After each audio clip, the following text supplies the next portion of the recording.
Hello and welcome to Europhoria, the podcast all about the great glam and garish from Eurovision past. My name is Roland Bodnam, and as ever I am joined by a woman who, if rumours are to be believed, was the inspiration for the 2012 Greek hit Aphrodisiac. It's Isobel Chilman. Hello, Hi. Isobel. Is that okay to say?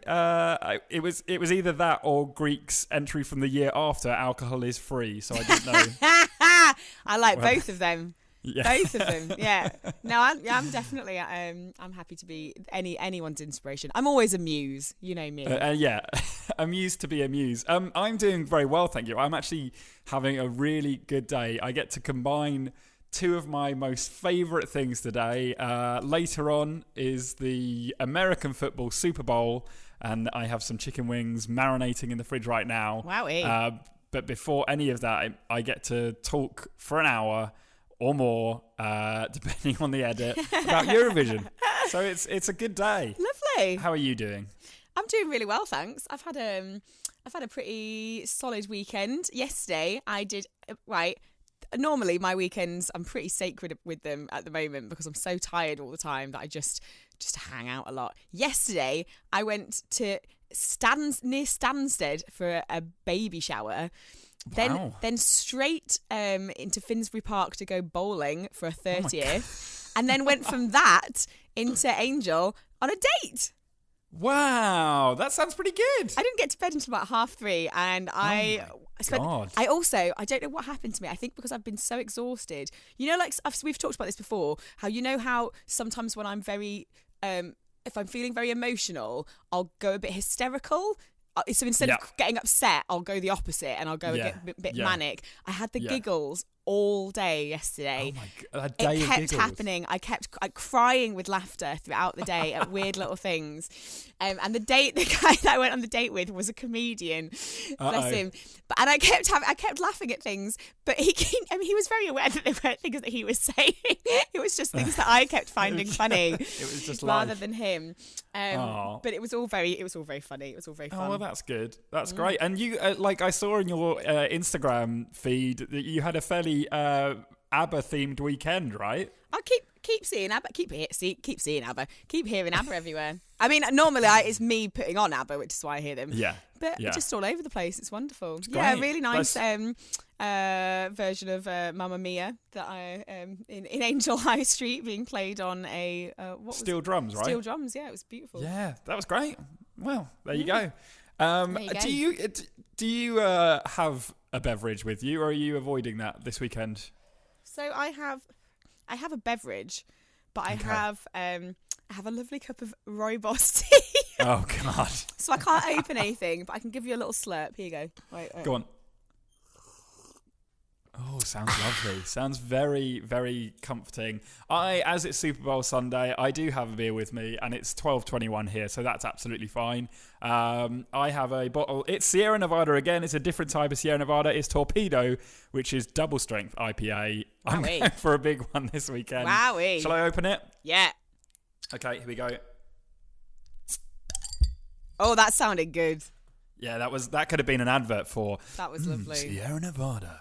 Yeah, I did think about it. I almost got another one of my little stubbies out of the fridge. A little stubby. But I think I drank more than enough yesterday. Before we go into news and the like, Isobel, do you have an apology to make on both our behalves, not just for yourself? I do indeed. So, after listening to our mini-phoria that we did, was it last week? It was last week. A week ago, yeah. I listened back to that, and clearly we are a little bit out of practice of doing this because not only was I extremely excitable and spoke very fast throughout, but both me and Roland said the word like upwards of 50,000 times through the podcast, and once I heard it I couldn't unhear it, and I apologise for anyone who listened to it and thought these two are awful, they're idiots, they're absolutely idiots. So this week and going forward we're going to be on like watch. Like alert. So if someone says like too many times, the other one has to call them out on that bullshit, because we're better than that, Roland. We're better educated than that. It makes me anxious, like knowing that I can't. I did it just then, knowing that I can't. Like, I have to really watch what I say. I think it is partially as well because we're on a kind. You can't hear it in the edit because we sync it all up and it all sounds great, but there is a slight delay, and I think that just kind of puts things out of whack, and we're just getting used to that sort of yeah. He's making excuses. I'm just owning up to this. I'm owning up to this. It's bad behaviour. I'm not going to do it anymore. Right, okay. So if you feel like saying like. That was a good like. That was a useful like. That was fine. That was a perfectly okay one. But if you feel like saying like, just take a pause. Just take a little pause. That works very well. Okay, let's go straight into this, Isobel. It's Eurovision news. That's right, it's Eurovision news, and good heavens, the news is flying in fast right now. There's national finals going on all over the place. There's still controversies going on, I'm pretty sure, all over the place. We now have, Isobel, 5 songs which have officially been chosen for Lisbon 2018. Wow. In alphabetical order, those are Albania, Czech Republic, France, Malta, and Spain. And we're going to have a listen to 2 of those 5. And I would like to get your impression of those. Okay. I've sent you an email, Isobel. Yeah. What happened? What happened? I clicked on it to get the video loaded and the music started, but it started really loud and made me jump. I didn't realise that was... I just screamed. Okay, cool. So first up we have, of our 2, a gentleman named Mikolas Josev from Czech Republic with a song called Lie to Me. Let's have a quick listen to this, Isobel. Lie to me, oh baby, come a little closer. Lie to me, oh baby, lean upon my shoulder. Lie to me, get down on my body, love me like it was always meant to be. Now you love somebody new, I always knew, so come and give it to me.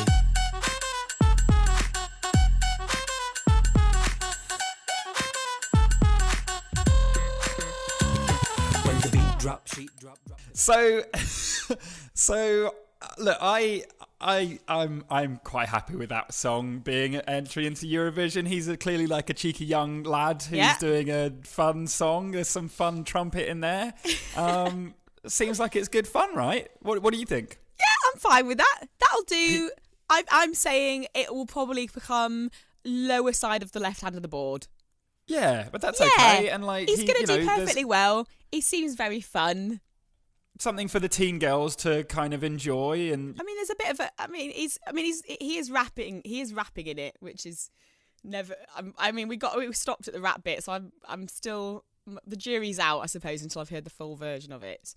Unless there's yodeling in there as well. I feel like rapping can only happen with yodeling now. That's a Eurovision rule now.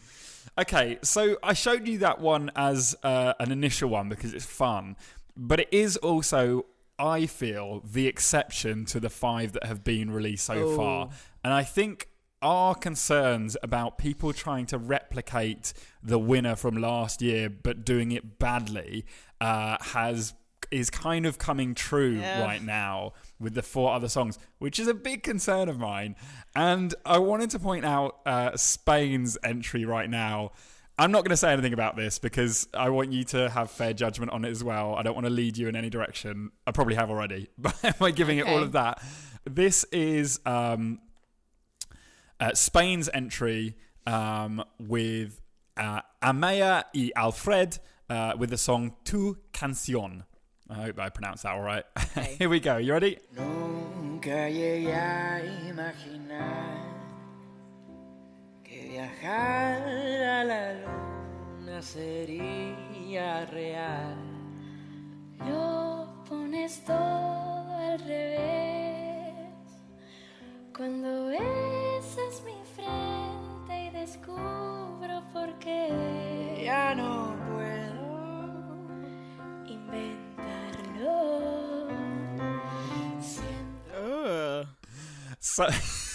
So I mean, call me a non-romantic, but I felt physically ill watching that. That's awful, isn't it?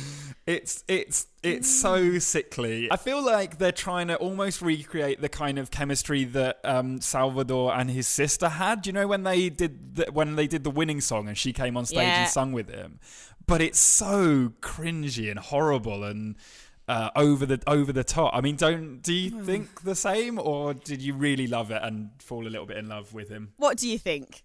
Do you think Miss Cynical over here fell in love with that song and that performance? I don't know. Absolutely not. No, that's the close-up of them just slightly touching hands whilst they're just singing. really lightly. Ooh, just really lightly touching hands. Oh, it's horrible. They're that couple. So I don't mind. So I'm not one of those people that doesn't that hates public displays of affection. I absolutely don't mind that. I think it's wonderful when you go to a bar and see a couple making out. I love that. Oh, yeah. I will sit there going, yeah, go for it. Yeah, go on, snog each other. That's amazing. Love it. Yeah. But what I don't like is soppiness in public.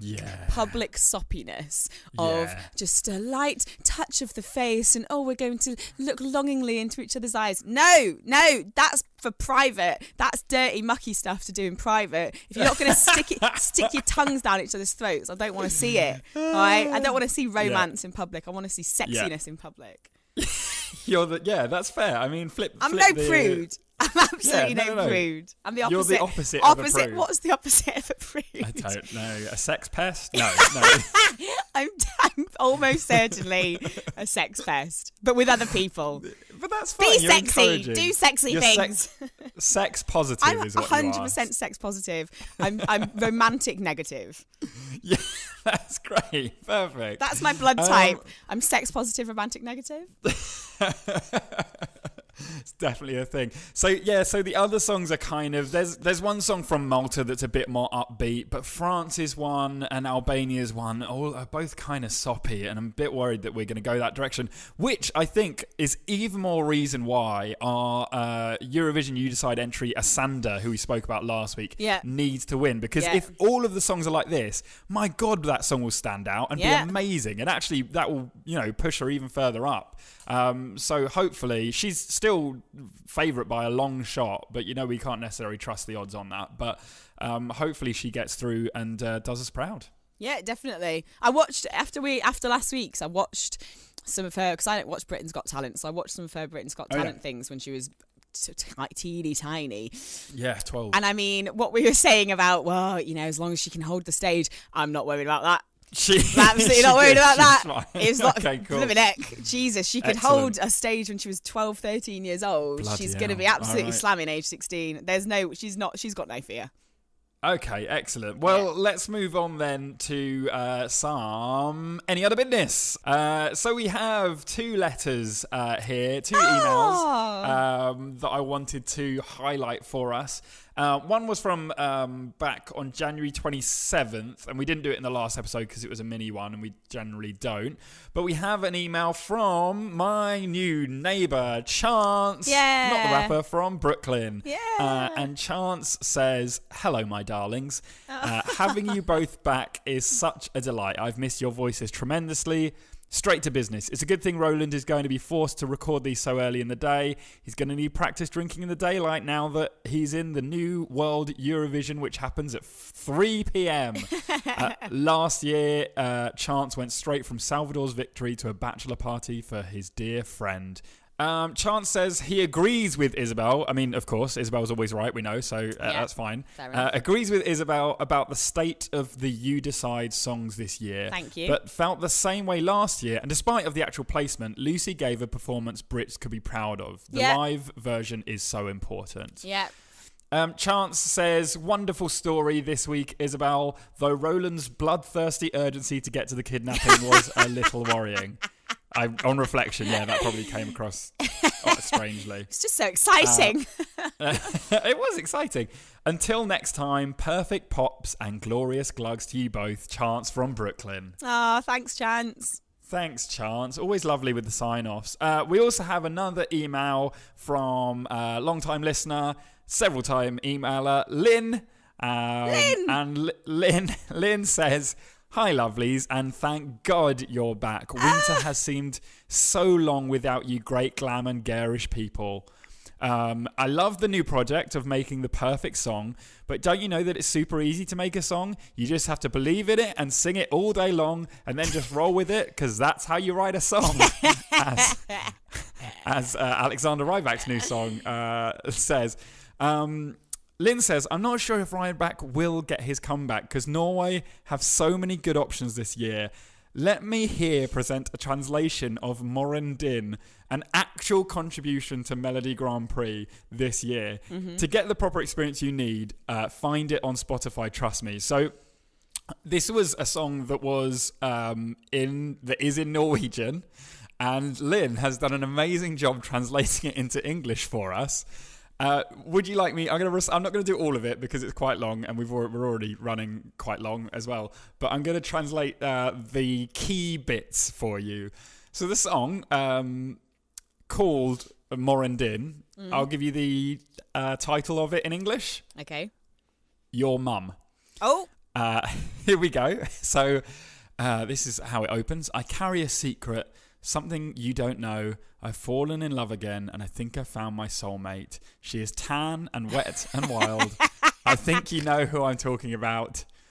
Ooh, I want your mum. I want her lips against my cheek. I know this is weird for you, but I love her. Rap tap tap tap dam. I want your mum. So that's my winner. Stiff competition for Alexander Rybak there. Lynn ends the email with saying, astronaut wasn't so bad after all, you say. Yeah, I thought so. Love from Lynn from Norway. Oh, thanks Lynn. Oh, that's really nice. Both of their openers called us lovelies and darlings. I know. It's very... That's the sort of tone we like on this show. Yeah. There is the full translation that Lynn gave us, so I wonder maybe we can take a picture and tweet it or something. Oh, that'd be great. Because it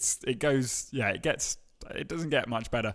But thank you all for emailing. If you would like to give us an email, please do get in touch. The email address is europhoriapodcast@gmail.com. Or you can follow us on Twitter and tweet us via that, which is @EurophoriaCast. And we're both on Twitter as well. Just follow us. Yeah, just follow us as well. We occasionally, we'll tweet more and more about Eurovision now that it's all kicking off and going on. Bloody hell, did you realise that Eurovision You Decide is on Wednesday? And in fact, this podcast will have come out after it's been decided, after we've decided. Oh, God, it's all happening too fast. I know, it's insane. I'm worried, I'm nervous, I'm excited. Oh, all those things. Okay. In the meantime, it's business as usual for us, and we have a story. Yeah, it's your turn. Yeah. So, Isobel, it's my turn to do a story this week. And I've decided to cover something that we've spoken about a number of times on this show before. So I'm going to, set the scene. It's obviously an amazing feeling when your country wins Eurovision. And not that you or I really remember what that feeling is. But I remember Katrina in the Waves. I remember the euphoric feeling of joy when that song won. Long ago. But it was a very long time ago. Yeah. Your country's performance goes great. You get an amazing roller coaster of seeing all the points coming in and the slow realization that you may just actually win it. And then after the winner is announced, you get the joy of seeing your entry on that stage perform the winning song one more time. Then, as the lights fade and the credits roll on that special night, thousands turn to next year's event, and for certain people, this in no doubt results in sleepless nights and stressful days. That's right, for the national broadcaster who has to foot the bill, the cost of hosting a Eurovision Song Contest can be immense. So, Isobel, what we're going to do in today's episode is look at some of the more recent numbers that we have, and then take a look at one country's shit show of a budget. And at the end, we're going to try and work out if it really is worth having such a burden to host the song contest each year. Okay. Does that sound all right? Yeah, I'm not good with maths. No, it's not. It's simple maths. Okay. And the shit show comes from people probably being worse at maths than you are. So okay, so wow, they're bad. Yeah. They're bad. They're you'll bad probably then. feel all right about yourself after this one then. Jeez. So let's just have a quick look. Fairly shortly after Salvador Sobral won last year, the Portuguese national broadcaster RTP announced that 2018's contest would be the most economic contest of the last few years, and it would place values such as authenticity and elegance over excess, which actually I think fairly represents the winning song of last year. So that sort of makes sense to me in some ways. An interesting quirk with public spending in Ukraine also means that we're actually able to get a fair look at exactly what and how much Ukraine spent on hosting the song contest last year as well. So all in all, the bill for last year's contest is just under 18.5 million euros. Woo. Yeah, so this breaks down in some interesting ways, and we've got some interesting numbers for you here. There's stuff that you'd normally expect, but still interesting. They spent 2.6 million euros on lighting, 1.1 million on projectors. Again, Okay. Expensive projectors. Yeah. 1 million on stage. I know a bloke who could probably do all this a bit cheaper. If they, Portugal, if you're listening, Yeah. if you need some help to cut this down, honestly, my mate Tim, he's Got a PA system, has he? Yeah, I've got a projector. Yeah, it only costs your like projector. it genuinely only costs about £80 off Amazon. You don't need to spend too much on it. No. They spent 1 million euros. Wow. They spent 1 million on stage construction. And then some other big numbers are 679,000 euros on flights, 530,000 euros on something called designers' services over LED videos, which I think is like designing the graphics for the stage. Right. And weirdly, 484,000 euros on video surveillance, which is different from video broadcasting. So I don't know who they're spending all that money surveilling. Maybe it was Video Russia. surveillance. Some other costs include 19,000 euros for the red carpet ceremony, and then performance fees of 13,000 euros for Ruslana and 32,000 euros for Jamala. So clearly, it all starts to add up quite quickly, and you really have to be on top of your budget if you want to come out of hosting the contest with a surplus. So let's take a look at one country who handled it in the exceedingly wrong way, shall we? We all know on this show that we love a good fuck-up story, don't we? Yeah. So let's go back to the night of May 14th, 2013, and to the city of Malmö, Sweden, where at the end of a long night of singing and voting and points giving, the barefooted beauty Emily de Forest raised the iconic Eurovision trophy as her song Only Teardrops won by almost 50 points. It was a very strong winner on the night. So this meant that her country, Denmark, would be hosting the contest the following year, and work got underway very quickly to begin preparations for the arrival of the travelling carnival of camp that is Eurovision. And to be completely frank, a lot of people actually lay the blame for the increasingly showy and high-cost nature of Eurovision at the feet of Denmark anyway, who in 2001 hosted the contest in an arena with a capacity of 39,000 people in attendance, whereas previous years, to give you some context, had been in stadiums with maximum capacities of 16,000, 15,000 and 3,100. So it took it up to the next level, basically. Oh, yeah. So anyway, back in 2013, and the bids were being entered by various bureaus across Denmark. 5 cities basically joined the bidding phase. Mm-hmm. And this was all happening literally in like the 2-3 weeks after Denmark won. It has to move very quickly. The front runners were Copenhagen, who had hosted the contest in 2001, and Herning, which had hosted that year's Melody Grand Prix final. Yeah. Other cities in the bidding were Fredericia, with the Messe Sea Stadium, Aalborg with the impressive sounding Gigantium venue. Oh. Yeah, right. And finally was Little Horsens, bless Little Horsens. For their bid, they proposed to host the contest in the courtyard of the former Horsens State Prison, which I can't imagine how depressing it would have been to host the contest there. But thankfully, we will never know the depressing state of Horsens State Prison courtyard. So slowly over the course of the next few days, the bidding cities slowly began to thin out. Firstly, Aalborg dropped out because the region only had half of the required 3,000 hotel rooms available, and half of those had already been booked out for other events going on at the same time. 1 week later, Fredericia announced that it was withdrawing as its proposed venue didn't conform to the requirements of having no internal pillars blocking views and ceilings with a height of 16 metres. So they were gone. 1 day after this, the CEO of the stadium that Copenhagen was hoping to use, which was the same 39,000 capacity that they'd used all those years ago, announced that they would be unable to host the contest due to several football matches having already been scheduled to take place at this time. So Copenhagen basically had to fall on its backups, which were one, a large tent on the grounds of the national broadcaster, or two, a former industrial complex and shipbuilding yard which would need extensive work to convert. Starting to see problems in this plan. I love the large tent. For me, that's like How one that big you can a just go and... Well, exactly. I mean, it'd have to be reasonably large. That's the world's biggest tent, surely. To get, if you think about how big a marquee is for a large wedding, and then times that by about 10,000. 10,000. Do you know what I mean? It's a large tent. Inevitably, though, on the 2nd of September that year, it was announced that the host city would be Copenhagen. Okay. And that the host location would be the glamorous setting of the shipyard, which was set to be transformed into Eurovision Island, which sounds great.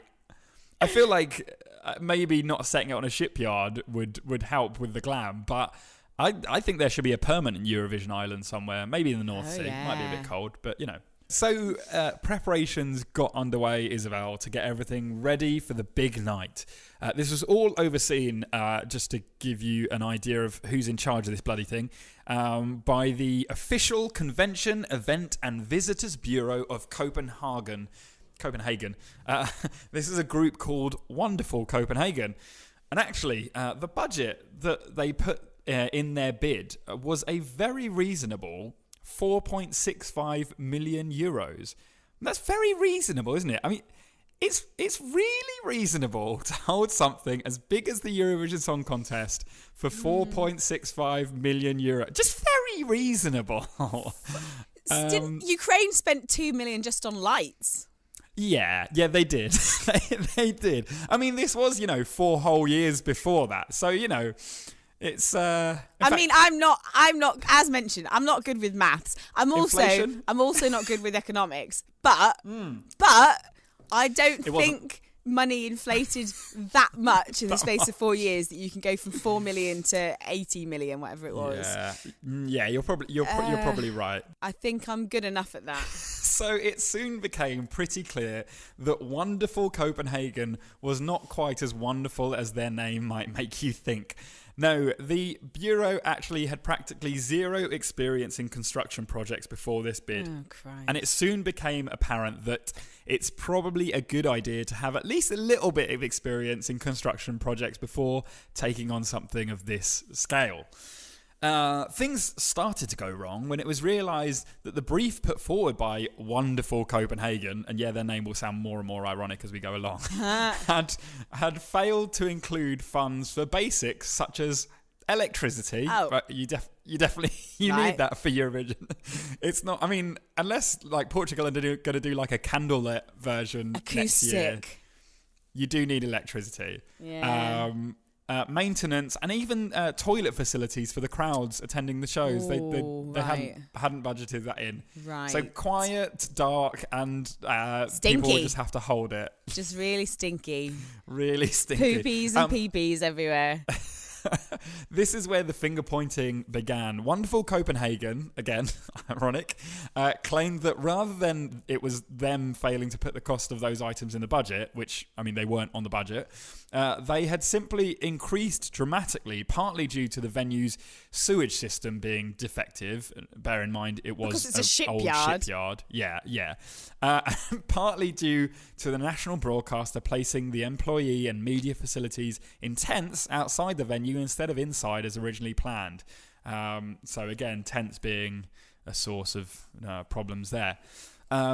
It wasn't just those areas that were severely miscalculated. Some items in Wonderful Copenhagen's budget were 3,000% more expensive than had been predicted. What? 3,000% more expensive. I don't have specifics, but I can't. I mean, like, I get How maybe do you get something that wrong? Maybe they did go your route with the projectors and then realised it wouldn't work. Maybe That's what happened. At the baby shower yesterday, we played a game of Price is Right on baby goods. Oh my God. I was well out of my depth with this. I had no clue what was going on. Right, I didn't win it, but the I wasn't that far off really from the final amount of what all these things would cost. Okay. The pregnant person whose baby shower it was Who will soon be having a baby. She lost. She was the furthest away from underestimating. Having way overestimated. Oh, really? Got twice the amount, which I did think was actually maybe a good thing, because if she's budgeted for her baby to cost that much, she's gonna have loads of money spare. Oh yeah, she could go on a holiday, just leave the baby at home. Just lovely time. Nanny. Yeah. That would be great. Perfect. Yeah, that's better than finding out something costs 3,000 times what you think it does. 1,000% more. That's a shocker. So in the end, the government allocated 6.7 million euros to the renovation of the shipyard, and the national broadcaster coughed up a further 3 million euros, taking the total spend to 15 million euros. That's a little bit less reasonable than they originally said it would be, right? Yeah. Puts it online with the other ones that we talked about. Eventually, with all this extra money pumped in, the show went ahead and was broadly a success. I don't know if you remember that year, but Conchita won the crown, and it was seen to be a pretty successful evening. Looked lovely. But once the confetti had settled, there was a hunt to find out who was to blame. At least 4 people from the board and executive at Wonderful Copenhagen left their positions as a result, and a shortfall of 7.79 million euros was still being claimed to be owed by August of that same year. Soon after, Wonderful Copenhagen became embroiled in a nepotism scandal where company directors were appointing their children and close family members to positions of authority within the company. And as we all know now, nepotism has no place in the corporate world or political environments too. Don't we? It's a good job no one does that anymore. No one does that anymore. And I don't know if you have the answer to this, Roland, but the board of Wonderful Copenhagen, yes, were they by any chance all middle-aged white men? I'm gonna send you a picture. Let me show you this, and just remember the pretty shoddy budgeting and also the nepotism scandal that I just talked about when you click on this picture of him here. Right. Yeah. Do you see his smiley, laughy face? Yeah. He looks pretty smug, doesn't he? I mean, you couldn't be more of a middle class white man than he is. Yeah. Very privileged white man. You'll be glad to hear that he did have to... It's weird, isn't it? It's weird how... It is odd. It's really weird how a group of confident, privileged white men thought that they were qualified to do something they had no experience in doing, isn't it? It's weird that.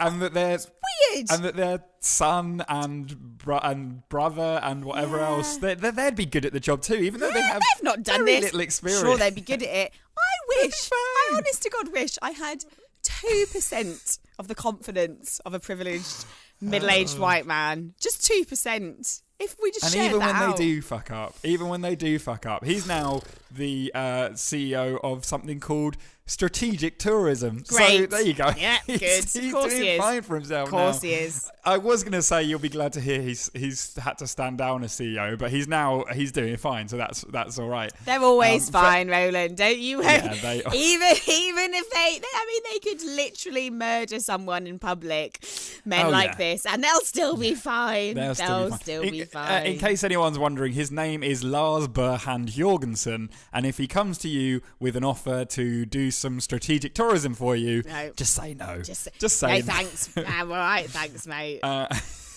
So after all of this, Isobel, the question does remain, is it really that expensive to host the contest? Well, obviously if you fuck it up that badly, then it is. But some fare much better than Denmark did in 2013.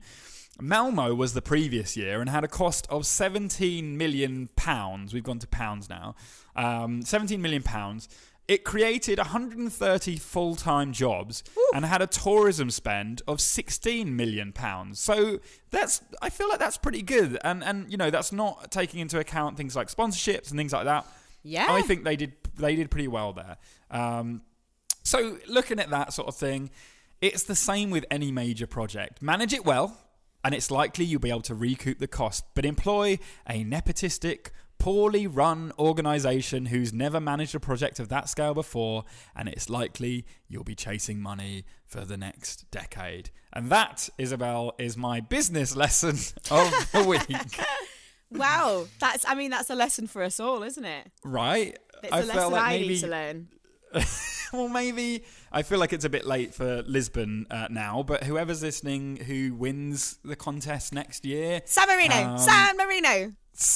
I hate to say it, but they'll definitely be one that'll fuck up the budget, won't they? Yeah, they'll either fuck it up or they'll do it in a really small, intimate cocktail bar, and then that will be Eurovision for the next 20 years. It will just be in cocktail bars. It's just the axe singing directly into Jon Ola's face. And he just goes, yes, that was good. That was lovely. There we go. So that is my little financial story of, you know, it's not necessarily got the human drama of some of our stories, but I thought it was a useful lesson. It's a good for one. us It's one for all of us to know, because we are the future of Eurovision. We potentially, balance those books. Us and our listeners will potentially, will be running Eurovision one day. Yes, we will. So we need to know this. I mean, it's not hard to. I don't get like. Come on, we work for a company that puts events on. Yeah. Budgets are the first point of that. How much is the budget? Okay. Yeah. How much can we spend? Okay. How much money do we have to make? Okay. Right. And as you go through and you go, oh, we're a bit, budget's running out. Okay, well, let's make some more sponsorship to cover that side of things then. We need to bump up the costs on this, and we've only got this much to spend. If we want to make a profit, you don't just go in blindly and say, I have a cost about this. I don't know. Yeah, what do you mean it's going to cost 3,000 times more than that? And if you're hosting it in a disused shipyard, it's likely that the sewage systems aren't going to be great for 39,000 people. No, absolutely not prepared for it. Also, why were they putting football before Eurovision? Well, that's another question entirely. I mean, you don't get to know. I think it should get taken off them. It's that if someone, it's when if you invite someone to do, to a party or to come out with you, or do you want to do this thing on? I'm doing this thing on Saturday. Do you want to come? And they go, immediately you want to be able to say no, don't want you to come anymore. You can't. I've retracted your invite. At that you can't question whether or not you want to come. No. This is a really great thing that I've invited you to do, and it's really nice that I've invited you. But you can't, so you just have to sit there and wait for them to make up their mind about whether they've got a better offer. That should be that. So as soon as they say, we'll do it in Copenhagen because that's definitely the place to do it. That's the best place. And Copenhagen say, we have got that football though. Immediately take it away from the whole country. No, you don't. Wow. You don't get to do it now. No, you're not taking it seriously. You want to put football first? Well, go sit and think about that. You go enjoy your football match while the rest of us play with Eurovision. Yeah, that's hard. Like, you would be a firm executive supervisor of the Eurovision Song Contest. I'd be a Euro dictator, mate. You would be Eurovision dictator, Isobel. I mean, I'd be work. firm but fair. You would be carried in on one of those carrying chairs by topless men at the start of every Eurovision, wouldn't you? Oh, almost certainly.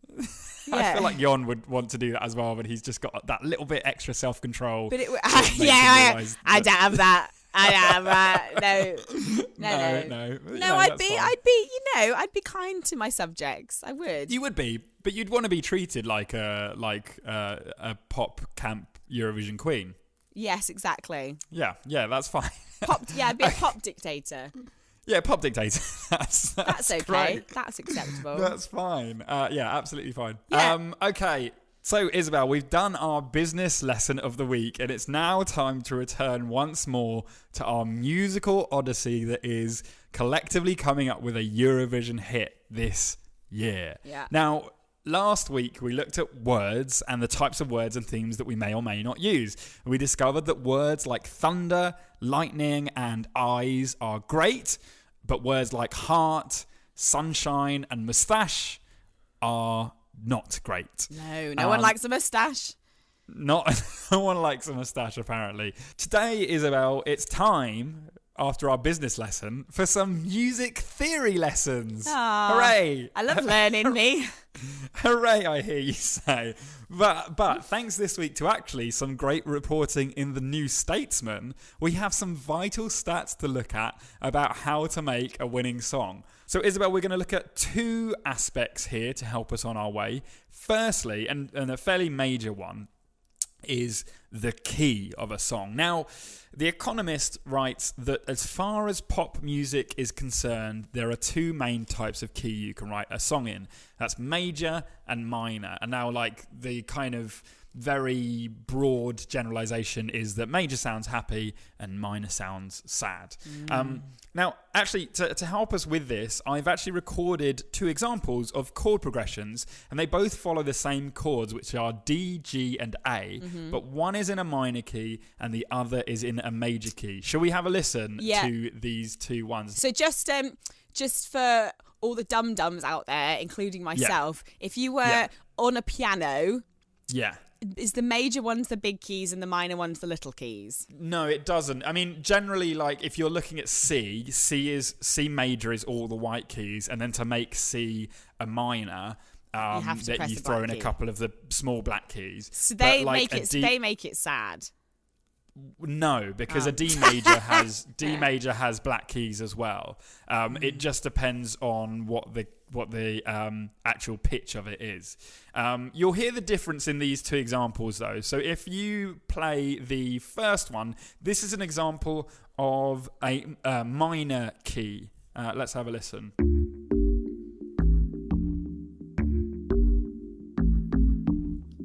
Lovely. So it's got like it's a bit jazzy. It's a bit like, let's compare that straight away while that's still in your head to the second example. And this is same chords, D, G, and A, but major. Let's have a listen.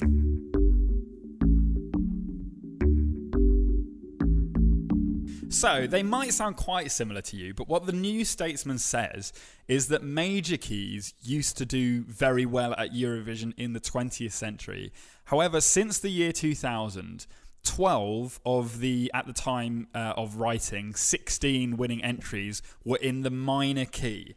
And not only this, but 11 of the songs that came in last place in the same time period were in the major key. So clearly, even if you can't necessarily hear the difference that clearly, it has an impact on the winner and loser. I preferred the minor one. Exactly, yeah, and that's it. And that's because like modern pop music is leaning into more minor keys. Notably, in the last 10 years, having just read that 12 out of the last 16 winning entries were in the minor key. In the last 10 years, the UK has sent 7 songs in major keys. Good. including one Josh Dubovi. Let's have a listen to Josh in the major key. Anything is possible to do.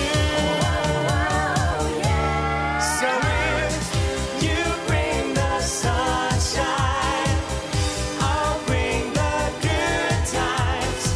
Just add your laughter. It's happy ever after. I don't know about you, but that sounds good to me.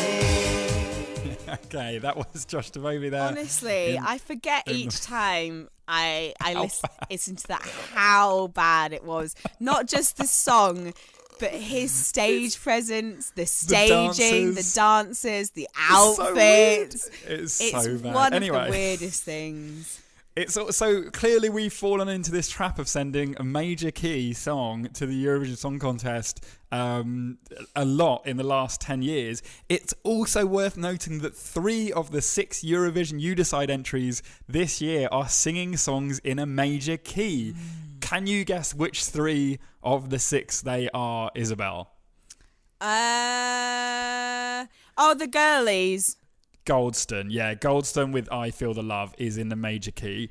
The other one that's in a I've major been singing key... that this week. Well, I can't it's get that catchy. stupid chorus out of my head. I feel Yeah, love in the yeah. city.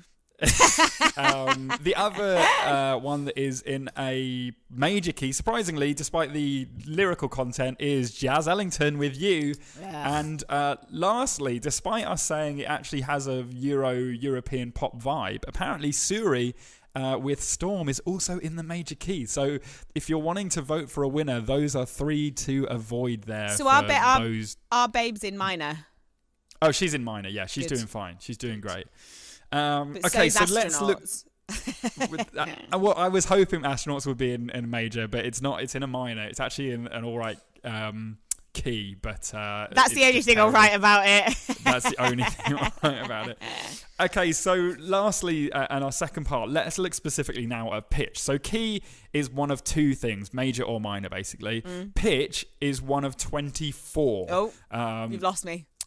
This is individual notes. So you were talking about black keys and white keys, and Actually, I think you'll find I was talking about big keys and little keys. Sorry, big keys and little keys on a piano.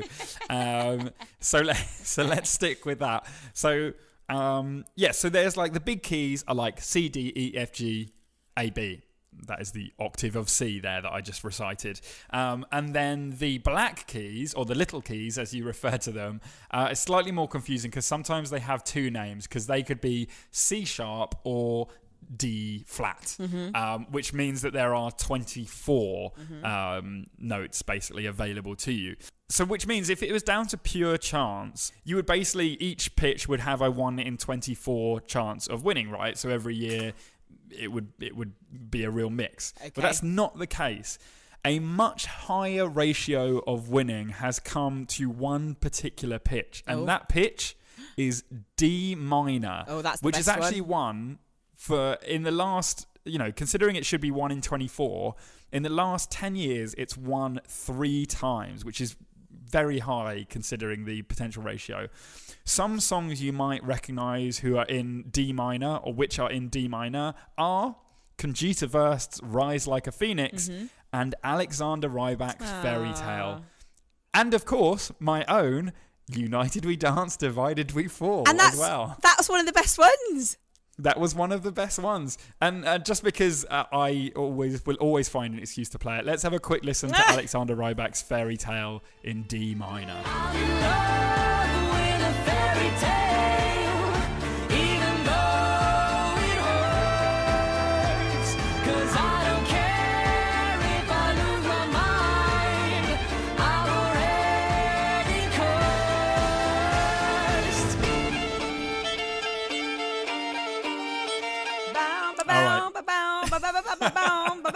His little face. He's so happy. He looks the same. He looks exactly the same. And this was, oh my God, that was nearly 10 years ago I as well. can't stop watching it. He's such an angel. What happened? Like that little face. If anyone listening to this right now, if you need cheering up, if we, being brilliant as we are, haven't cheered you up enough, if you're having a little sad day for whatever reason, watch that right now. Watch Alexander Rybak performing in the 2009 Eurovision Song Contest, because his little face will bring joy and sunshine into your heart. He is the happiest man I've ever seen playing a violin. He's wonderful, and that song is wonderful, and it's all because it's set in the key of D minor. Why? We know why. So there we go. We now know that if we write a song featuring lyrics about thunder, lightning, and eyes in the key of D minor, we are well on our way to creating a Eurovision hit. Great. I feel like we've all learnt something today. Oh, we have a lot. I'll be honest. A lot of that went over my head, but the summary at the end, I understand. Okay, cool, perfect. D minor. It's not just a Bovey. No. It's Alexander Rybak. So that's it. Okay, so that's how I explain it to you. That's the summary of this episode. Be more Alexander Rybak, less Josh Bovey, which I feel we all do anyway. But it's good. It's good as a reminder in life, isn't it? Brilliant. Okay, so we're on the right. We're on the right steps. Oh, I'm so excited. Yeah, I'm going to start putting stuff together. Like, I know I put that example of the chord progressions there, and I'm not necessarily that was just me last night going, I'll put these chords together. But I will start putting things together, and if I put something together and it doesn't work, I'll just scrap it, because we've got a lot of time for this. We've got loads of time, but this is also meant to be this can be part of the process, guys. So Roland can make something. I really want it to be. This is going to be an open and inclusive and beautiful space for sharing. So Roland can come. Maybe it might be that you don't have any actual proper music you want us to listen to for the next 3 weeks, but it might be that next week you go, actually I thought up this thing, what do you think? This is in D minor. And it might be that we'll go, nah, you've got to try that again, do something else in D minor, but we can work on it, or we're like, actually, but you could just tweak this bit, and so I like the instrument, don't like the chords, or whatever. Great. Yeah, exactly. Like the instrument. But there we go. Do we have anything else we want to say? Email us. We said that at the start, but anyway. Definitely do email us. Let us know your thoughts on D minor, or if there's anything you can teach me. I've learned a lot this week. So if there's anything else you want to teach me, then you can email us at europhoriapodcast@gmail.com, or as we mentioned earlier, you can tweet us at europhoriacast. I'd also like to just give a little shout out to my cat Patsy. Okay. Because when we first started recording, she was awake and she was being a bit of an annoyance, and I was a bit worried I was going to have to make mention to, because I'm recording this in my bedroom, not at the kitchen table, and she's in here with me, and there's toys and stuff everywhere, and I can't, my room's a bit of a mess at the moment. I thought, oh God, she's going to be a nightmare. But she went to sleep. Shout out to Pat. Shout out to falling Patsy, asleep. who has been asleep this entire time. Really good girl. Bless. Really good girl. She's a good girl. Well, there you go. I think that's a perfect note to end it on then. So be sure that we'll be back in 2 weeks, unless we decide that our opinion is needed on another mini-foria. But we will definitely be back in 2 weeks with another story and more music theory from Roland. So thank you all for listening, guys, and we will see you soon. Bye. Thank you. Bye. Love you. Bye.